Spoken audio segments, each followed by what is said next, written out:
Actually, alam ko naman, meron naman akong idea about Dante Balboa since naging actor ko siya for 3 movies. Kaya medyo may alam din ako sa background niya, yung mga nangyari sa buhay niya bilang artista. Habang artista ko siya, nakikita ko talaga yung galing niya at saka yung meron siyang kakaibang vision talaga sa kanyang career. The fact na professor din siya, di ba? Matalino siya eh. At saka alam ko naman na simula pa lang, sabi ko, siguro magiging director to kasi nga, pinapakialaman niya yung direction ko. So, nag-ano siya, nag-i-input siya. Every time nakukunan ko siya na eksena. Nakakatulong naman. So ito na nga, natupad na nga.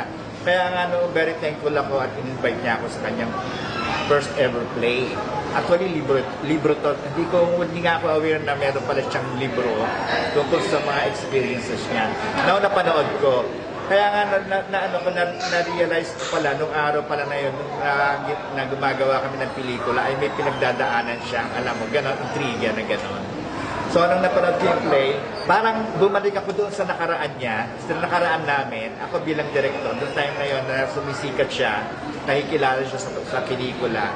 Naging part din nga ako ng career niya ng time na yun. So, ang masasabi ko sa play, para sa isang baguhang director, kagaya ni Dante Balboa, ano na ako, hanga na ako sa kanya kasi nga, since hindi pa nga ako nakakagawa ng play, siya bilang bagong artist, bagong director, nakagawa agad ng stage play.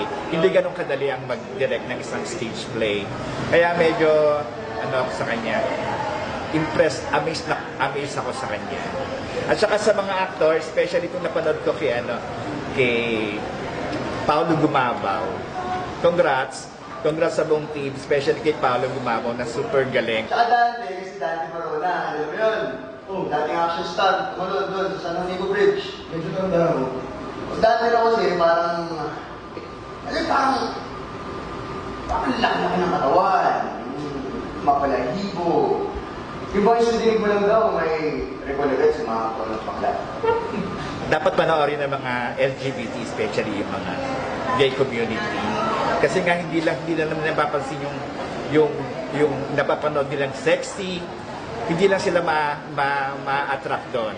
Makikita nila yung acting, makikita talaga nila yung character na ginagampanan niya bilang si Dante Balboa. Congrats to the team. Congrats sa inyo lahat.